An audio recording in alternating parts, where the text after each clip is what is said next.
Tja, eigentlich wollten wir ja über diese Partie gegen Köln überhaupt nicht sprechen, aber die Performance, naja, die war so übel, dass wir es leider tun müssen, ne Markus? Ja, das kann man so sagen. Aber wir wollen auch auf die schönen Dinge des Fußballs bei Eintracht Frankfurt schauen. Zum Beispiel auf dieses 5:1 vor über 2 Jahren zu Hause gegen Bayern München. Irgendwie so ein bisschen der Lieblingsgegner auch von der Eintracht. Oder wir erinnern uns, als Kevin Trapp das 2:1 in Bayern festgehalten hat. Also wir haben auch ein paar schöne Themen heute in der Sendung. Genau so ist es. Das alles gleich. Und bei uns heute am Start ist der Mann, der seit Jahren Straßenstars moderiert und natürlich auch Eintracht-Fan ist. Bei uns ist Roberto Cappellutti. Schön, dass du da bist, Roberto. Gute. Und der zweite Mann bei uns in der Runde ist auch öfters da. Und schön, dass du auch heute wieder mit am Start bist. HR-Sportreporter und Redakteurkollege Marc Weidenfeller. Hey. Hallo, hallo. So, ihr Lieben, wir haben lange überlegt, okay, wie starten wir jetzt in die Sendung? Und wir hatten so das Gefühl, da muss jetzt eigentlich erst noch mal so ein bisschen was raus. Und ihr habt jetzt einfach mal 30 Sekunden Zeit, Kopf aus, haut einfach mal raus, was euch vielleicht nach dieser Köln-Partie noch so im Kopf rumturnt sozusagen. Roberto, bitte, du darfst anfangen. Ja, eigentlich hätte ich mir ja gewünscht, wir sprechen lieber über die Brüder Grimm oder irgendwas anderes, was wir hier am HR immer gerne machen, anstatt über dieses Spiel. Viel gibt's dazu nicht zu sagen. Also bei mir hat's das Einzige, was bei mir wirklich passiert ist, so ein bisschen so, dass ich zum ersten Mal so einen Glasner-Zweifel bekommen habe. Also ich fand da ein paar Sachen nicht so toll, das betrifft die Aufstellung, aber das weiß man ja immer alles besser als Fan. Aber ich fand auch die nur mit Kamada einfach nicht besonders gut. Ich mag solche vor allen Leuten Belehrungen und das mag ich nicht. Deine 30 Sekunden, der Profi spricht auf den Punkt. Das war sehr, sehr deutlich. Wir hängen direkt dicht dran, Marc. Was ist so das, was bei dir am ehesten hängen geblieben ist? Los geht's, 30 Sekunden für dich. Ehrlich gesagt hatte ich nach dem Spiel große Selbstzweifel. Ich habe an mir selbst gezweifelt, ob ich die Eintracht zu gut eingeschätzt habe. Also irgendwie waren die im November und im Dezember gut, dachte ich zumindest. Ich dachte, sie haben es irgendwie gelernt. Man hat sowas gesehen, dass sie Spielzüge drin haben. Sie haben gute Mannschaften geschlagen wie Leverkusen. Und plötzlich, seitdem das Jahr 2022 da ist, was ja auch eigentlich ein gutes Jahr werden könnte, funktioniert nichts mehr. Also der Sturm, die Offensive lahmt. In der Defensive sind zu viele Fehler. Man versteht die Aufstellung nicht. Man versteht tatsächlich Oliver Glasner nicht, also ich darf nicht weiterreden. Aber das war doch schon sehr, sehr schön von euch beiden. Da haben wir doch schon viele Themen, die wir gleich miteinander intensiv besprechen. Um vielleicht kurz bei dir zu bleiben, du hast ja schon gesagt, du verstehst das nicht so ganz, Marc, was da passiert ist. Irgendwie haben wir das Gefühl, dass sich da so ein bisschen Angst breit gemacht hat und so ziemlich alles lähmt, was eigentlich noch in den letzten Wochen vor dem Jahreswechsel ganz gut gelaufen ist. Also nach dem Motto, Angst fressen Fußball auf. Ja? Auch so ein bisschen die Aufstellung haben wir ja auch schon gehört. Das ist so ein bisschen das Thema, was wir auch gefunden haben. Ja, irgendwie ist das alles nicht so richtig offensiv ausgerichtet. Wie siehst du es? Ja, also die Aufstellung war komplett auf den Gegner ausgerichtet. Also Köln hat irgendwie viele Spieler im Mittelfeld, die Eintracht setzt viele Spieler dagegen und geht darauf, auf Ballgewinnen, auf dieses schnelle Umschalten. Das kann man machen, man kann es vielleicht nachvollziehen, dass man so agiert, aber da muss man halt zumindest auf rechts nochmal einen Offensiven reinbringen. Also nur mit 3 Offensiven gegen Köln, da denkt man sich, irgendwas stimmt nicht. Also irgendwas passt da nicht zusammen gerade. Du hast ja auch schon die Aufstellung moniert, Roberto. Ist das für dich auch so ein bisschen dieses Zeichen gewesen, auch an die Mannschaft? Oh, wir agieren erstmal ein bisschen vorsichtig und drücken nicht den Kölnern das Spiel auf. Ja, also was ich tatsächlich nicht verstehe, ist, warum jemand wie Rustic einfach jetzt nicht eine Chance bekommt. Also das ist so ein bisschen demotivierend, glaube ich auch. Also wenn du die ganze Zeit auf deinen Einsatz wartest und dann bist du endlich dran, dann machst du auch noch 2 geile und wichtige Tore und entscheidest ein Spiel. Und dann wirst du die nächsten beiden Spiele in den letzten Minuten erst eingewechselt. Das ist so schwer nachzuvollziehen. Und das Gleiche gilt dann für jemanden wie den Knauf. Den hätte ich mir in dem Spiel tatsächlich dann doch mal früher vielleicht gewünscht. Gut, man kann jetzt auch sagen, vielleicht wollten sie dann lieber mit einem 0-0 aus der ganzen Sache rausgehen. Damit wären wir dann vielleicht alle zufrieden gewesen einigermaßen. Aber also ansehnlich war das Spiel auf gar keinen Fall. Und was mich an der Saison einfach so ärgert, ist, dass die so beschissen angefangen hat und man war so und dann ging es endlich ab und dann denkt man so, oh geil. Und jetzt ist wieder diese Phase und also die kann man eigentlich nur einmal pro Saison irgendwie verkraften. Jetzt ist es schon das 2. Mal und ja, macht keinen Spaß im Moment einfach. Wenn ich nochmal einhaken darf, gerade weil ich eben in meinen Ausführungen vergessen hatte, weil hier so wenig Sauerstoff drin ist. Vor allem sagen sie halt eine Woche vorher, nach diesem Wolfsburg-Spiel, reden sie noch groß von Ambitionen und wir wollen nach Europa und wir wollen weiter angreifen und dann machen sie es aber nicht. Also, das, was sie sagen und was sie machen, sind gerade irgendwie 2 unterschiedliche Paar Schuhe und das passt eben auch nicht zusammen. Jetzt habe ich alles gesagt, was ich sagen wollte. Ich weiß allerdings nicht, ob das wirklich jetzt Angst ist oder sowas. Mir fehlt so ein bisschen was so die letzten Saisons, was ich immer ganz großartig finde. Und da ist ein Spieler, nämlich Hasebe, der zurückhaltende Japaner eigentlich, der da, also dieser Siegeswille und ich werde nie diese eine Szene nicht vergessen, das war, glaube ich, gegen Hoffenheim irgendein Spiel, als wir da zurücklagen, dann haben wir noch den Ausgleich in der 93. Und das war dann noch mit Haller und Hasebe rennt ins Tor und nimmt sofort den Ball, so von wegen, jetzt wollen wir auch noch gewinnen. Und das war so ein ganz klares Bild der Eintracht, diese absolute Siegeswille. Und der ist überhaupt nicht mehr da. Ob es Angst ist, weiß ich nicht. So ein bisschen, oh ja, gehen wir mal kicken. Ja, aber das Ding ist ja, man strahlt ja mit so einer Aufstellung was aus. Ne? Wenn du dann irgendwie nur 3 Offensive da auf dem Blatt stellst, dann sagst du deiner Mannschaft ja nicht so, jetzt greifen wir an, sondern wir ziehen uns erstmal zurück, gucken, was Köln, also das ist halt Köln, was Köln macht. Und das spielt natürlich da auch irgendwie mit rein. Also ja, mutig war es nicht, sagen wir es mal so. Ich habe die Sorge, dass wir jetzt lauter Spieler, Entschuldigung, jetzt kurz nur, aber dass wir jetzt ganz viele Spieler haben, die tatsächlich mit Angst oder mit Unsicherheit arbeiten. Also jemand wie Hinteregger, das wissen wir ja nun alle, dass er da sehr unsicher ist. Und jetzt werden das immer mehr Spieler, weil die Kritik geht jetzt auf alle runter, also unsere gesamte Defensive wird fertig gemacht und so weiter. Ich sage ja gar nicht, dass es nicht zu Recht ist, aber dass jetzt tatsächlich Angst und Verklemmung mit ins Spiel reinkommt. Und jetzt ist es eigentlich ideal, dass so ein Aufbaugegner wie die Bayern kommen, weil die werden wir jetzt schlagen. Deine Worte in Gottes Gehörgang, Roberto. Aber du hast es auch schon angesprochen, ne? Rustic war so die eine Personalie, wo man gesagt hat, warum steht der eigentlich nicht in der Startelf? Die Frage, warum stellt man sich so defensiv auf mit Jakic, mit So, mit eben dieser Personalie? Und wir haben jetzt einfach mal zu Knauf die These aufgestellt, wenn nicht jetzt, wann Knauf? Also Köln wäre ja eine gute Möglichkeit gewesen, zu sagen, da bringst du den Mann spätestens mal in der zweiten Halbzeit. Du hast schon angesprochen, es ist nicht erklärbar. Hältst du es für realistisch, dass er allen Ernstes gegen Bayern spielt?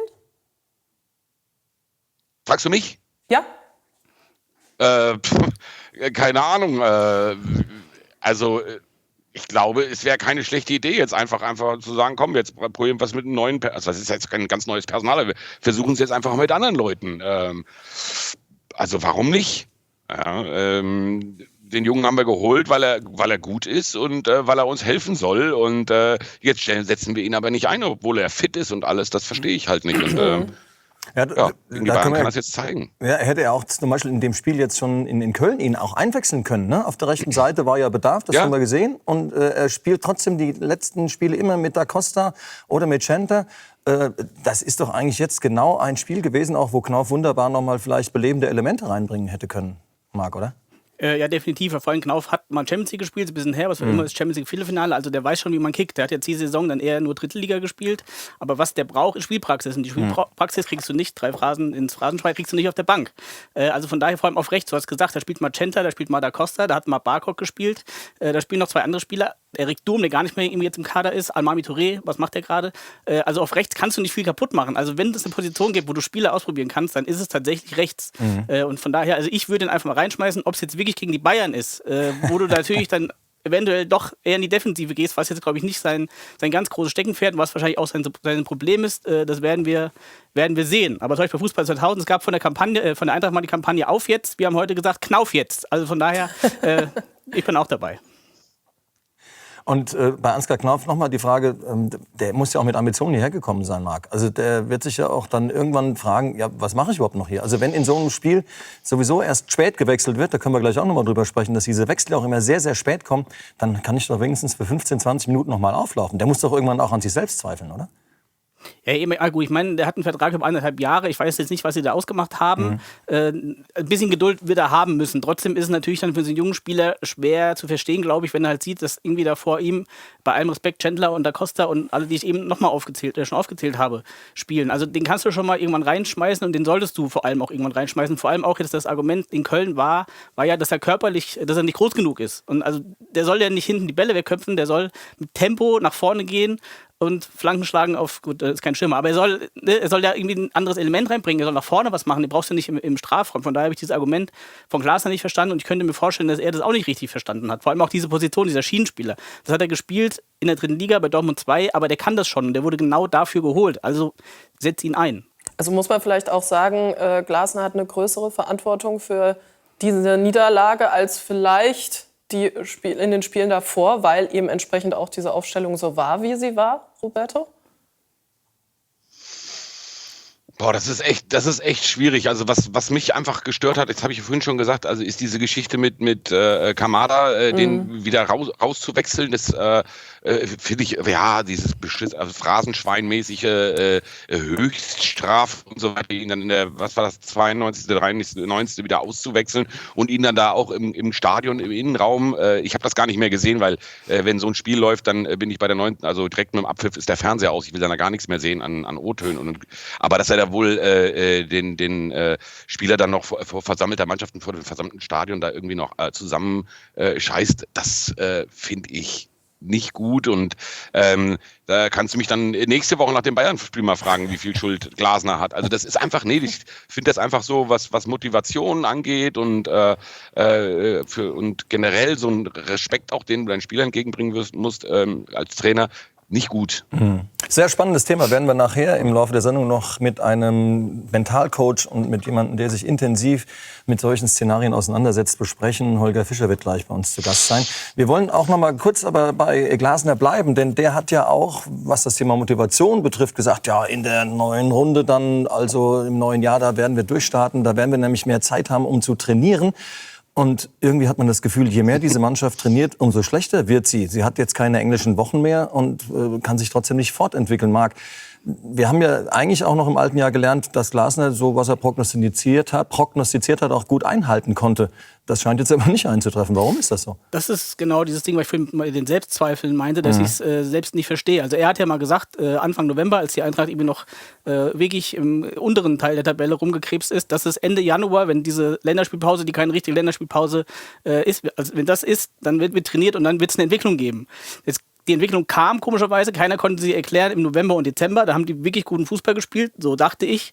Es war wohl auch Spielglück dabei, es waren diese ganzen Last-Minute-Tore dabei, diese Mentalität, da ist ja irgendwas ins Laufen gekommen und die sind in so einen Rausch wie reingekommen. Und Europa League hat noch stattgefunden, parallel, ne? Genau, und jetzt ist aber dieser Rausch weg und es funktioniert nicht mehr. Also deswegen sage ich, war das jetzt wirklich Können im November und Dezember? Ich glaube ja, aber es war auch tatsächlich viel Glück dabei und das fehlt der Eintracht gerade komplett. Und dieses Glück und dieses Spielglück, das kannst du eben nicht trainieren, das musst du dir irgendwie erzwingen und ich weiß gerade nicht, wie. Also vielleicht wieder mit einem Sieg, den keiner erwartet oder einem Punktgewinn, sagen wir mal einen guten Punktgewinn gegen die Bayern, dann kannst du wieder da rauskommen aus diesem Tief. Kann vielleicht auch der Mentaltrainer nachher besser erklären als ich. Ja, vielleicht kann der Mentalmann auch was dazu sagen, wie das ist, wenn ein Trainer sagt, Leute, im nächsten Jahr, da trainieren wir mehr und dann läuft es von selber. Dass du das als Spieler dann auch so im Kopf hast und denkst, ich brauche mich gar nicht groß anzustrengen, das läuft doch von selber. Weißt du, also vielleicht ist das auch nicht so das Allerschlauste, das zu sagen. Sind durchaus spannende Fragen. Ich glaube, da sprechen wir eben gleich noch im Detail drüber. Marc, du hast schon gesagt, so ein Unentschieden wäre zumindest was Schönes schon mal gegen die Bayern.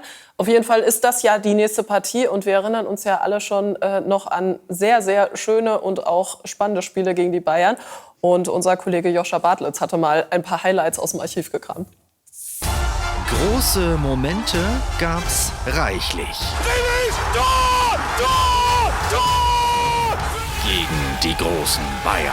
Gacinovic allein unterwegs und er macht das Tor! Nicht nur diesen Unvergessenen im Sommer 2018. Ekstase auf Hessisch! Schon die 70er waren voll davon.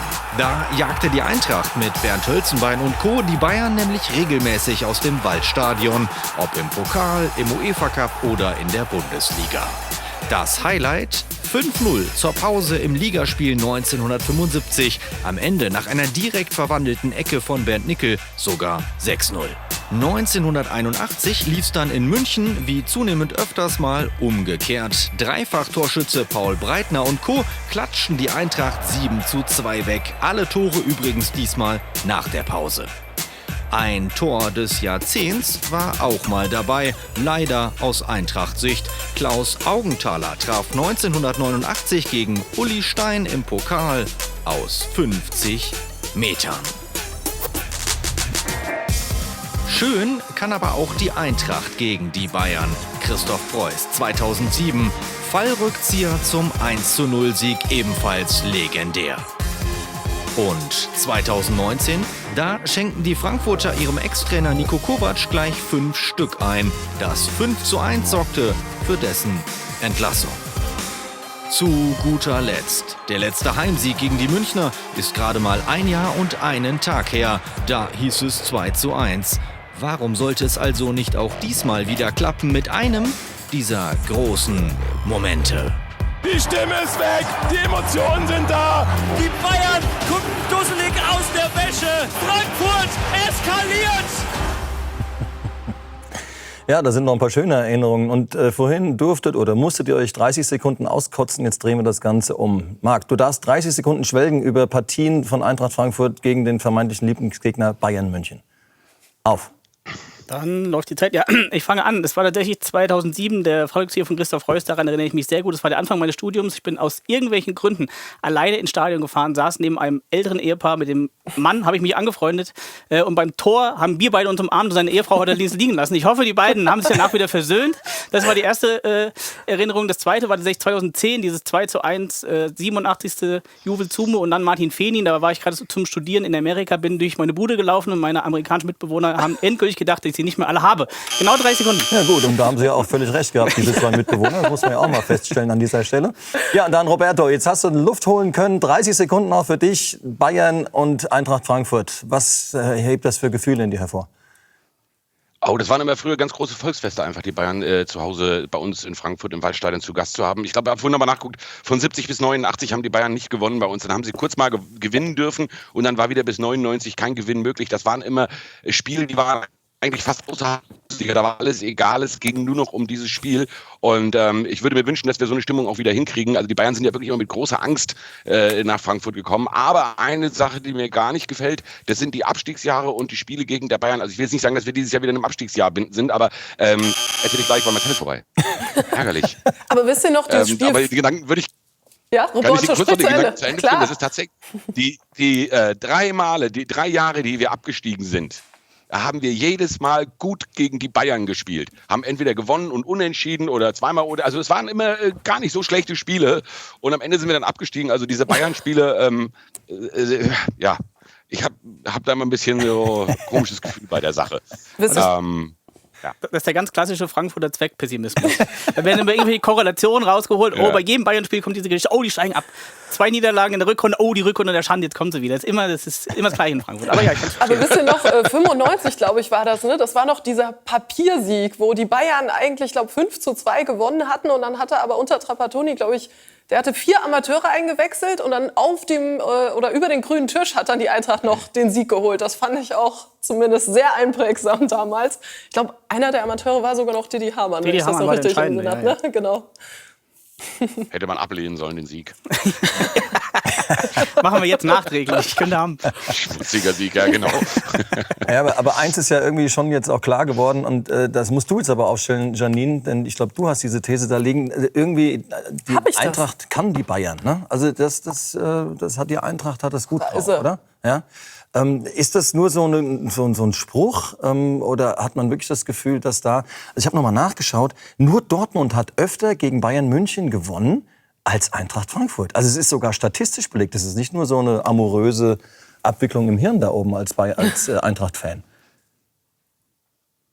Soll ich was sagen? Ich weiß, redet beide, ja. Ich habe jetzt keinen konkret angesprochen, das stimmt. Ich glaube, das ist jetzt der klassische Statistiker-Zweck. Optimismus. Man sucht einfach irgendwas raus und sagt, das können sie. Also man weiß es ja nicht. Also Statistiken gegen die Bayern, ich weiß nicht, ob die jetzt wirklich da weiterhelfen in diesem Fall. Ich glaube auch nicht, dass die Bayern anreisen und denken, oh Gott, jetzt kommt die Eintracht. Man steckt ja nicht drin. Das ist ja das Schöne am Fußball, auch wieder 3 Euro um Himmels Willen heute. Aber in der Hinrunde, kein Mensch hat gedacht, dass die da auch irgendwie nur irgendwas holen, dann liegen sie auch noch zurück. Also hat jeder gedacht, okay, jetzt geht es vielleicht zweistellig aus und es kam anders. Also von daher, das sollte Hoffnung genug sein, plus diese Statistiken, die du gerade schön aufgezählt hast, dass was gehen könnte. Ja, wobei die Bayern sind ja diesmal leider leicht angezählt. Also sie kommen jetzt nicht so mit dem großen Maul nach Frankfurt. 2 Spiele sehr schlecht gelaufen und dazu jetzt noch gegen Fürth. Das habe ich nicht beobachtet, aber es war wohl auch kein besonders gutes Spiel. Also das ist ein bisschen schade. Also man kann sich jetzt nicht so ein bisschen überraschen in ihrer Überheblichkeit. Für mich waren übrigens, das hätte ich auch noch gerne in die 30 Sekunden eingebaut, das sind immer die allerschlimmsten Spiele, die Heimspiele der Eintracht gegen die Bayern, weil dann Stadion immer schön rappelvoll, alle sprechen hessisch, die Bayern schießen Tor und alle Idioten, die hessisch sprechen, springen plötzlich auf und jubeln. Denkst du, was ist das bitte? Alles Bayern-Fans, was ich ja weiterhin niemals verstehen werde. Wie kann man als Hesse Bayern-Fan sein? Ja, und es sind nicht mal wenige, gut, ja. Egal. Für Straßenstars bin ich ja viel unterwegs und da rede ich ja gerne mit den Leuten auch über Fußball. Fulda ist eine ganz böse Ecke. Da sind ganz viele Bayern-Fans. Ich weiß nicht warum. Gießen hingegen Eintracht-Fans. Ja.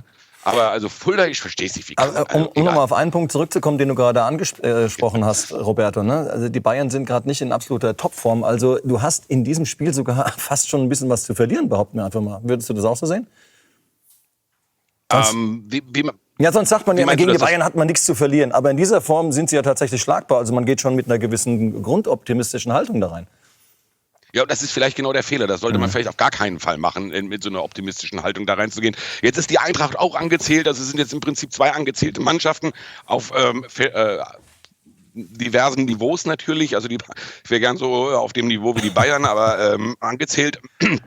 Aber ich bin gespannt, also ja, nichts zu verlieren. Hätten wir jetzt Köln gewonnen oder wenigstens, also hätten wir doch wenigstens so schön gespielt. Ich bin mal sehr gespannt, aber das ist auf jeden Fall natürlich nochmal eine Motivation für jeden einzelnen Spieler. Ich hoffe, dass da auch so ein Kostic dann nochmal über sich hinauswächst und auch ein Hinti dann nochmal richtig schön abgeht, wenn er dann da gegen die angebliche Crème de la Crème spielen darf. Ja, Aufbaugegner Bayern. Das wäre doch mal was. Genau. Markus, du hattest, ja, waren sie oft genug. Ja, das stimmt. Du hast da, glaube ich, auch noch was Schönes bei dir liegen. Ja, richtig. Ich bin ja hier, das ist ja wie auf meinem Schreibtisch zu Hause, alles vollgestellt mit irgendwelchen Dingen. Mein Tisch ist ein bisschen größer, du kannst hier noch was abladen. Wir wollen mit euch ein kleines Spiel machen, ihr Lieben. Und zwar zeige ich euch immer einen Spieler, entweder vom FC Bayern oder von Eintracht Frankfurt.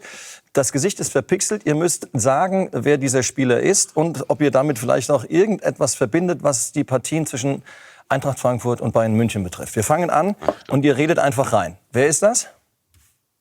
Augenthaler? Jawohl, ganz stark, Marc. Und was hat Augenthaler geschafft gegen die Eintracht? Das haben wir gerade gesehen, wer aufgepasst hat. Ein Tor aus 50 Metern. Ich war noch nicht auf der Welt, aber ich erinnere mich. Ja? Ich war im Stadion. Nein, warst du im echt? Stadion. Ja, das war eines der schlimmsten Tore, die ich jemals erlebt habe, weil der Ball, der flog eine halbe Stunde. Gefühlt. Also, nee, komm, der geht doch jetzt nicht rein. Der Stein, das geht doch nicht rein, bla bla bla. Ich hole noch eine Wurst, ich komme wieder zurück. Scheiße, er ist reingegangen.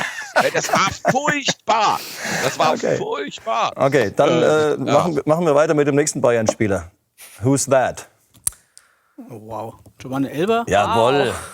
Also dein Gesichtserkennungsgen ist stark ausgeprägt, Marc. Aber ich weiß gerade nicht, welches Spiel oder was er jetzt Besonderes geleistet hat. Er hat einen langen Alleingang gemacht zum 4:1. Das war am 26. März 2000. Da warst du auch noch nicht geboren, ne? Nee. Es war gleichzeitig der 650. Sieg der Bayern in der Bundesliga. Alles verdrängt. Also. Ja, ich wollte gerade sagen, das verdrängen wir. Komm, machen wir direkt weiter mit dem hier. Arturo. Ja. Also ihr seid ein Spitzenteam, ja? Du erkennst immer hier Arturo Vidal. Er muss die Geschichte dazu erzählen. Das ist erzähl. Doppelpass. Ich bin raus, keine Ahnung, Arturo Vidal. Welche Geschichte willst du erzählen, Marc? Nee, ich weiß tatsächlich, mir fällt es auch nicht ein. Wie er seinen Gegner aufgegessen hat. Ups. Jetzt fällt mir auch noch alles an auf diesem Schreibtisch hier, das ist ja unglaublich. Das war 1:0 gegen die Eintracht am 9.12.2017 und Bayern war dadurch vorzeitig Herbstmeister. Ja. Ach, wer erinnert sich nicht? Ja, wer erinnert sich vor allem gerne nicht? Wer ist das? Ich freue mich, dass ich kein Bayern-Spiel erkannt habe. Deswegen machen wir jetzt Eintracht. Mijat Gacinovic. Ja. Rode. So, Weide. Nein, das ist Mijat Gacinovic. So, und da brauchen wir jetzt nicht groß erzählen, was das mit Bayern München zu tun hat, oder? 70 Meter für die Ewigkeit. Wir haben es gerade noch sehr schön gehört von Tim Brockmeier und Philipp Hofmeister kommentiert. Ja, das wird man nie vergessen. So, Roberto, jetzt kommst du ins Spiel. Roberto, ich bitte dich. Meinst du? Ich habe mich zurück. Krabowski, gut, okay. Jawohl. Was hat der gemacht? Der war einer der Torschützen beim 6:0 gegen die Bayern am 22.11.75. Da warst selbst du noch nicht geboren, Roberto, oder? Ja, natürlich nicht. So, machen wir weiter. Das war die Saison, zu der ich zum ersten Mal im Stadion war. In der ich zum ersten Mal im Stadion war, tatsächlich. Gegen West Ham United. Ich halte es jetzt einfach nur hier hin. Dieses Ding ist nicht stabil genug. Der ist schwer. Der ist wirklich schwer. Hier noch. Der ist schwer? Das ist Alex Meyer. Nee. Nee? Möller? Nee. Älter. Also nicht der Möller, sondern der andere. Also, guck mal, ich glaube, Meier und das Trikot. sag mal. Achtung. Nee, das kann nicht Achtung. sein, das war später. Bücher. Nee. Jan Zeig, ich Fjordhoff. sag, wer es ist. Age. Vierter. Oh, Jan Age. Stimmt, der hat Ja? auch mal ein Tor gemacht. Er hat nur ein Tor getroffen, Echt, durfte hatten nur wir spielen. noch 4 Ja. Intercom?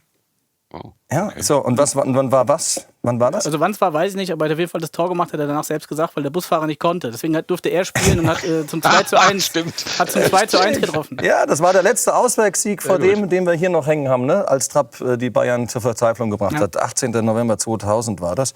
So, und der letzte, also den lassen wir jetzt auch wieder dem Kollegen Capellutti, oder?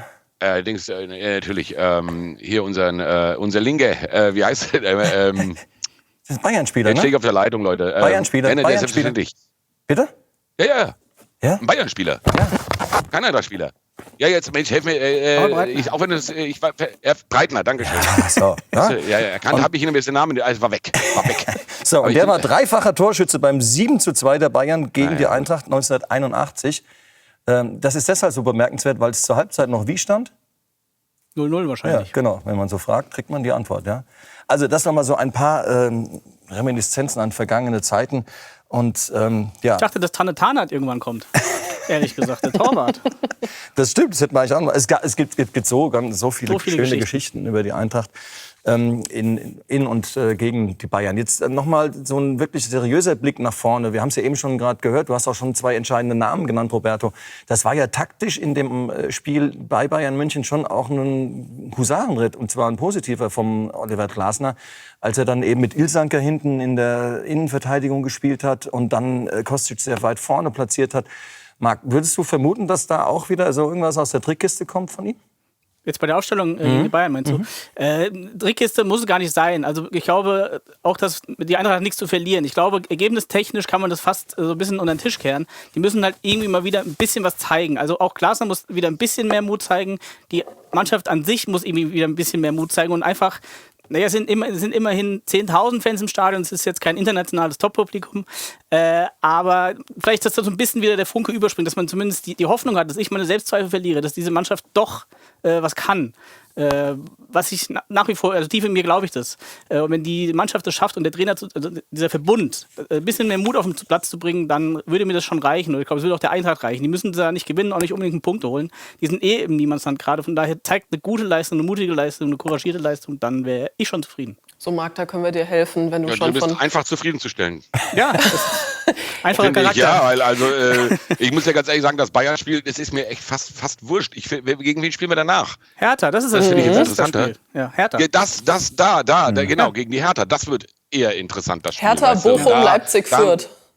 Das wird Ja, die das ist Runde sein. Hertha und Bochum, genau, ja. Und auch Fürth dann, Leipzig. Schauen wir mal, aber das sind jetzt, letztendlich sind das die Spiele, wo wir jetzt echt mal es knacken lassen müssen und wo sie zeigen müssen, was sie wirklich können. Und ob Glasner recht hatte, dass wir eigentlich da, oder wer das auch immer alles sagt, weiter nach oben gehören.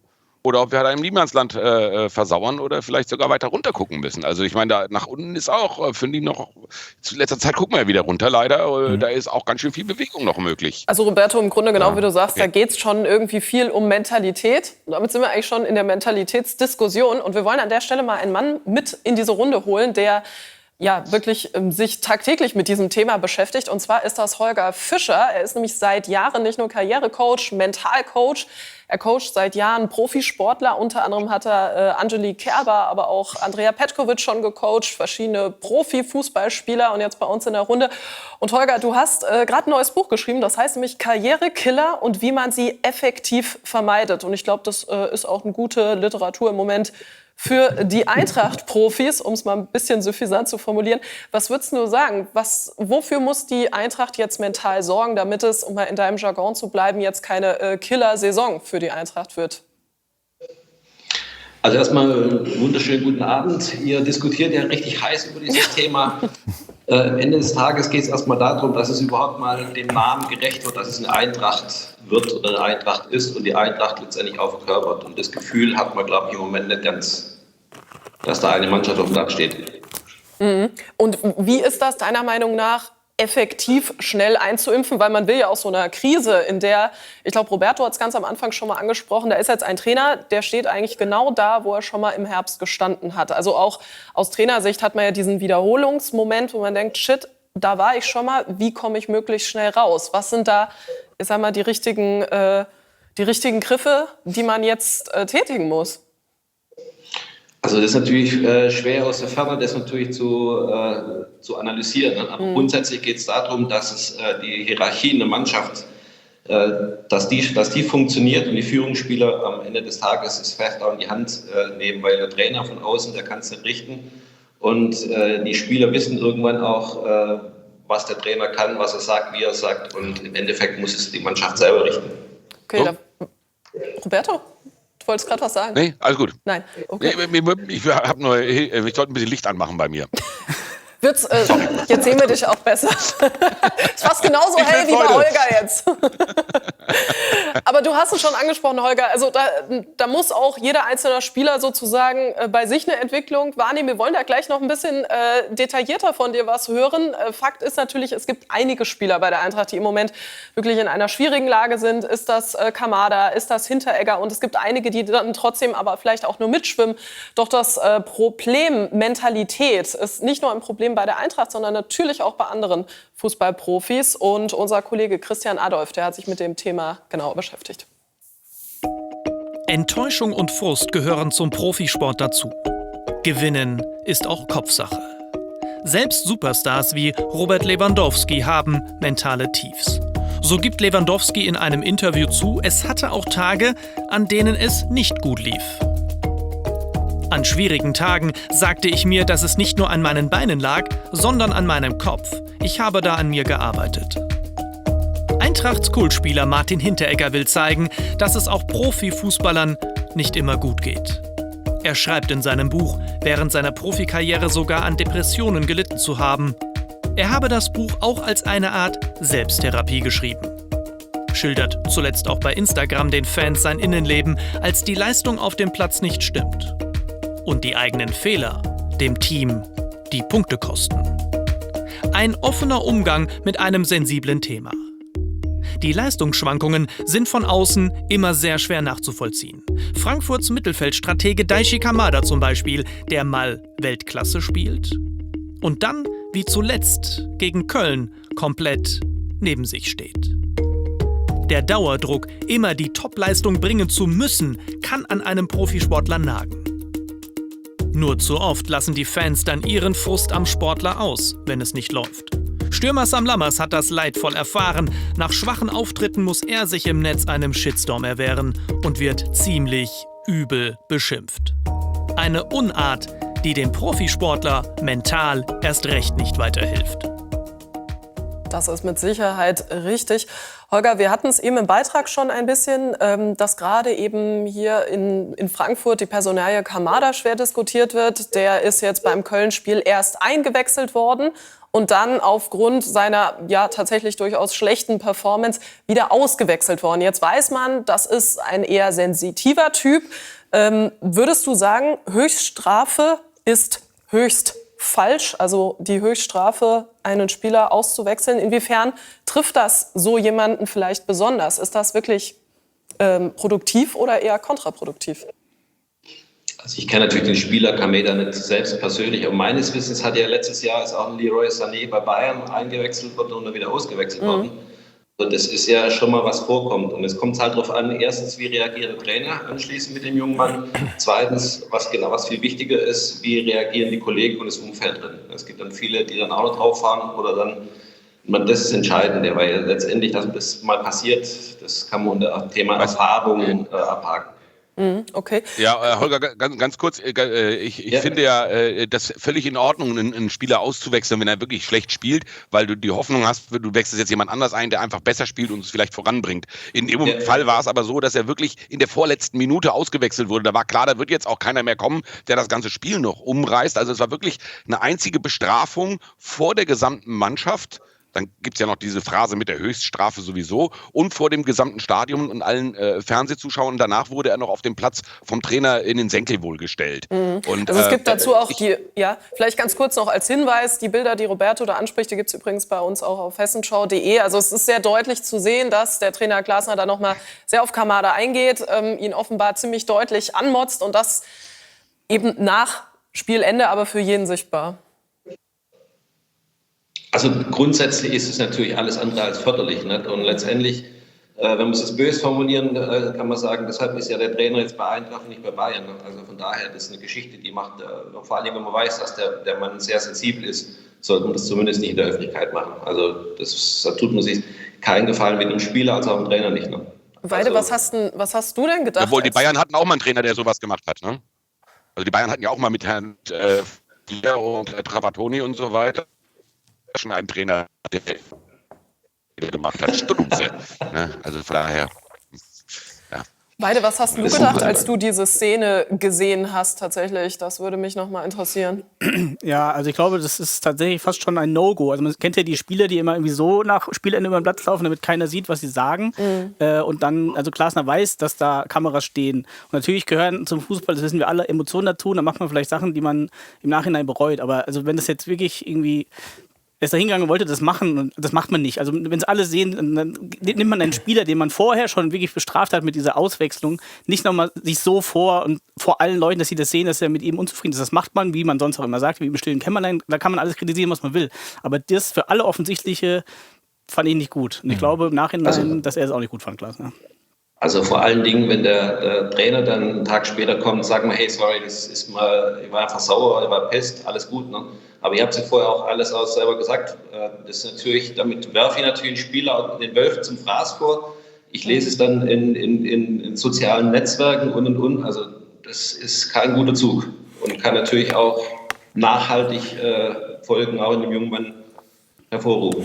Ich würde gerne mal noch auf so ein Grundsatzthema kommen im Bereich Sport. Ne? Wir haben ja vorhin zu Beginn der Sendung schon die These gehabt, ich hole sie noch mal raus, Angst essen Fußball auf. Da ging es so ein bisschen um die Frage, wie viel denn jetzt tatsächlich da auch in den Köpfen vielleicht mitspielt. Kannst du vielleicht noch mal für alle zur Einordnung darstellen, ob es da vielleicht auch konkrete Thesen oder auch Forschungen gibt, wie viel tatsächlich die Psyche im Leistungssport ausmacht? Also ich glaube, grundsätzlich sagt man, es fängt alles im Kopf ab. Das sind ja die verschiedensten Faktoren. Ich glaube, ihr erinnert euch alle an die WM 2014, als Brasilien 7-1 gegen Deutschland verloren hatte, ne? Wo dann kollektiv absolute Weltklasse-Spieler überhaupt nichts zusammengebracht haben. Ne?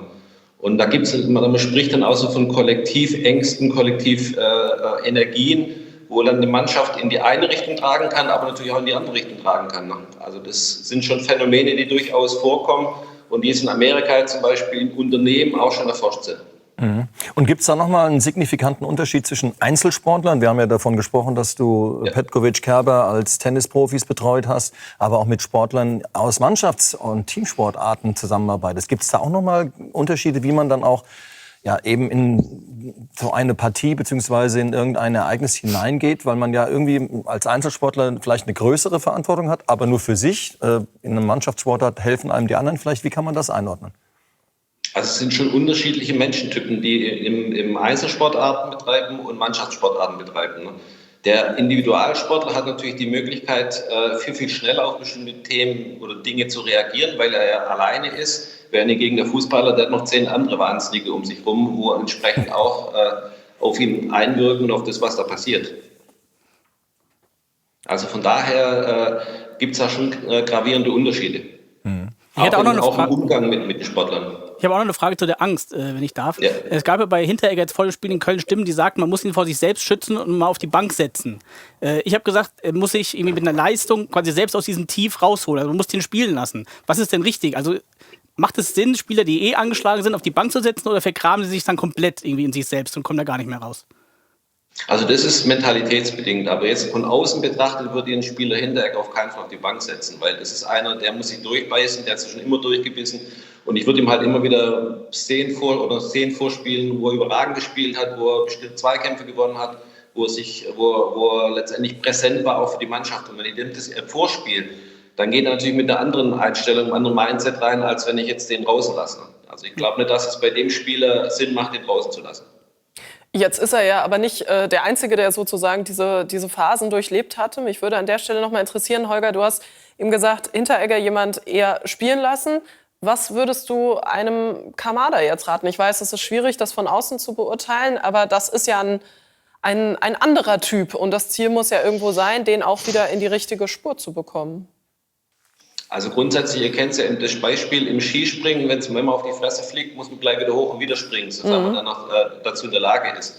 Und den Jungen jetzt zu verbuddeln, wäre auch das völlig falsche Signal. Ich würde den nochmal als Trainer unter 4 Augen nehmen. Ich würde auch mit dem Umfeld, Kontaktspieler, Berater, wie auch immer, dass der Junge einfach die Chance hat, sich auszusprechen, wahrgenommen zu werden und letztendlich bei nächstbester Möglichkeit den auch wieder einzusetzen.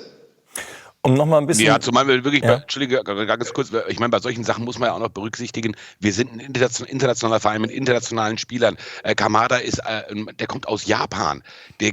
Also man macht in dem Land so etwas nicht. Man schreit sich nicht an und so weiter und so fort. Jetzt kann man sagen, ja, internationale Härte beim Fußball ist es halt so. Aber trotzdem, Gesichtsverlust und so weiter sind, glaube ich, auch alles Sachen, die da sehr wichtig sind. Und man muss ihm jetzt möglichst schnell die Chance geben, sein Gesicht praktisch wieder zu erlangen. Und aber ich habe kurz eine andere Frage, weil du sagtest, du hast den Eindruck, da steht keine Mannschaft auf dem Platz. Ja. Das heißt, du würdest jetzt gar nicht sagen, dass das unbedingt die einzelnen Spieler sind, oder ist das eher so ein Puzzle, das sich zusammensetzt? Also alle Spieler haben Mentalprobleme und damit auch die Mannschaft, oder kann auch einfach eine Mannschaft ein Problem haben? Und würdest du sagen, ist das so? Hat die Eintracht ein mentales Problem im Moment und wer kann das beheben? 3 Fragen. Sorry. Also grundsätzlich kann natürlich von außen schlecht sagen, ob die alle ein mentales Problem haben. Aber es gibt ja eine natürliche Hierarchie in der Kabine und es gibt eine gemachte Hierarchie in der Kabine, ne, die vom Trainer letztendlich vorgegeben wird. Ne. Und letztendlich eine vorgegebene Hierarchie kann nie oder funktioniert nie dauerhaft gut, sondern letztendlich funktioniert nur dauerhaft gut eine Hierarchie, die tatsächlich in der Kabine ist, die dann auf dem Platz ist. Siehe Bayern München, als Hansi Flick übernommen hat, der hat ja letztendlich die Hierarchie in der Kabine 1:1 vom Platz übernommen, von außen betrachtet, und dann hat es auch wieder funktioniert. Ich habe das Gefühl, dass die wahre Hierarchie dann teilweise auch gar nicht auf dem Platz letztendlich steht, wie es in der Mannschaft ist. An der Spitze einer solchen Hierarchie steht ja eigentlich immer der Coach. Und der hat sich jetzt eben zum ersten Mal sehr, sehr deutlich auch in der Öffentlichkeit über seine Mannschaft geärgert, hat sie in den Senkel gestellt, hat irgendwie so gar nichts Positives mehr gefunden. Und hat aber, wir haben ja jetzt auch sehr viel über die Ausstellung gesprochen und über die Wechsel, die vielleicht viel zu spät kamen, sich selbst damit überhaupt nicht einbezogen. Und wir sagen jetzt einfach mal, der Coach verliert aber immer mit. Also sprich Selbstzweifel anzeigen und sagen, vielleicht habe ich auch Fehler gemacht. Kann das denn auch in so einem Fall helfen? Oder weil Glasner es jetzt gerade nicht gemacht hat, wirkt das auch wieder kontraproduktiv? Also ich finde, der Coach ist der Erste, der letztendlich an der Verantwortung steht und auch letztendlich auch sagen muss, okay, wenn die Mannschaft verliert, trage ich meinen Teil dazu bei. Und wenn die Mannschaft gewinnt, trage ich auch meinen Teil weniger dazu bei. Weil letztendlich, er stellt auf, er stellt ein und ja, also kann man nicht sagen, okay, die Mannschaft. Und in dem Moment, wenn ich die Mannschaft jetzt von außen ins Senkel stelle, das kann ich einmal machen, ne? Aber dann ist die letzte Patrone schon fast verschossen. Ne? Dann kommt immer viel. Das heißt, eigentlich muss jetzt auch Glasner zeigen, ob er wirklich in der Lage ist, diese Situation jetzt wieder zu managen, das Team vor allem moralisch, mental wieder auch in diese Partie hineinzubringen, oder? Absolut. Ich meine, ihr kennt es ja von euch selber aus der Kinder, aus der Schule. Wenn er einmal angeschrien wird, dann reagiert er. Wenn er aber 10-mal angeschrien wird und euch 10-mal gesagt wird, dass ihr alle Flitzpiepen seid, dann interessiert es euch einfach irgendwann nicht mehr. Das heißt, die Öffentlichkeit dazu zu nehmen, das ist eigentlich schon fast die letzte Patrone, die ich habe. Holger, du hast mal so schön den Satz gesagt, entscheidend für Erfolg ist, wie man mit Rückschlägen umgeht. Das fand ich einen sehr interessanten Satz. Wie geht man ideal mit Rückschlägen um daraus wieder einen Erfolg zu münzen? Grundsätzlich brauchen wir Menschen, wir lernen ja hauptsächlich immer durch Schmerz oder durch irgendwelche Rückschläge. Weil ansonsten, wenn es gut läuft, dann heißt nicht umsonst, die größten Fehler werden im Erfolg gemacht. Da denke ich drüber nach, da reflektiere ich und da stelle ich auch Schrauben. Deshalb sind Rückschritte oder im Fußball teilweise Konsolidierungsphasen einfach unheimlich notwendig in einer Karriere. Und wenn ich die richtigen Rückschlüsse daraus ziehe, dann komme ich natürlich gestärkt daraus vor. Ganz klar. Ich muss auch einmal einhaken, ganz kurz bitte, weil Oliver Glasner hat das schon gemacht. Also der ist jetzt sonst nicht so. Also der hatte Vorgänger, oder es gab Vorgänger bei der Eintracht, die haben sehr, sehr selten was über sich gesagt, aber Oliver Glasner hat gerade am Anfang von der Saison oft gesagt, ich hatte den und den Plan und der Plan war letztlich falsch oder der ist nicht aufgegangen. Also das war jetzt vielleicht bei einem Spiel so, insgesamt ist es aber, glaube ich, falsch zu sagen, dass er die Fehler nicht auch bei sich sucht. Das macht er schon. Und von daher glaube ich, dass die Eintracht da rauskommen kann zusammen. Also das klang gerade so ein bisschen so, dass die Mannschaft, dass der Trainer, so ist es nicht bei der Eintracht gerade. Nur grundsätzlich würde ich da auch nicht, kann ich von außen auch nicht sagen, der Trainer hat Schuld oder die Mannschaft hat Schuld. Ich kann nur von außen, ist es einfach so, dass, sagen wir, ich arbeite mit Spielern von Wolfsburg, die jetzt den Trainer auch letztes Jahr noch hatten. Ne? Ich habe da ein paar auch Infos, wie der Trainer letztendlich ist. Aber im Endeffekt, die Mannschaft braucht eine funktionierende Hierarchie. Und es muss eine gewachsene Hierarchie sein, die letztendlich aus der Mannschaft rauskommt. Und dann funktioniert es auch. Eine gemachte Hierarchie wird nicht funktionieren. Und gerade in der Situation ist es halt wichtig, dass man halt kristallisiert rausfiltert, wer ist jetzt dann tatsächlich die, wo vorne dran gehen und auf wen hört die Mannschaft tatsächlich. Was erzählen die Spieler denn über den Trainer oder ist das Dienstgeheimnis? Ja, das müssen wir vielleicht da will ich nicht zu viel gehen, weil es natürlich immer zwei Seiten sind. Aber es ist schon so, dass der Trainer dasselbe macht letztendlich, wie was er in Frankfurt auch macht. Der Vorteil bei Wolfsburg war, die hatten einen klaren Auftrag, die Mannschaft ist in den Lauf gekommen und die Mannschaft hat dann einfach performt. Es war dann Selbstläufer. Und es war natürlich schon so, dass die Mannschaft intern natürlich auch funktioniert hat. Dann hoffen wir mal, dass dieser Selbstläufer oder dieser Lauf vielleicht auch mit deinen Tipps, Holger, wieder in die richtige Spur findet. Ganz herzlichen Dank für diese sehr, sehr spannenden Einblicke von dir. Merci an Roberto und an Weide und vor allem auch an dich, lieber Kollege Markus. Ja, das geht ja runter wie Öl. Ja, auch von meiner Seite vielen Dank für diese sehr spannende Diskussion zum Anfang der Sendung, aber auch diese sehr intimen Einblicke. Und wir haben natürlich auch wieder weitere Sportsendungen im Lauf dieser Woche, immer um kurz vor 6 im HR-Fernsehen. Also ansonsten gerne wieder nächsten Montag hier, ne, Janine? Genau so ist es. Ciao, ciao. Tschüss.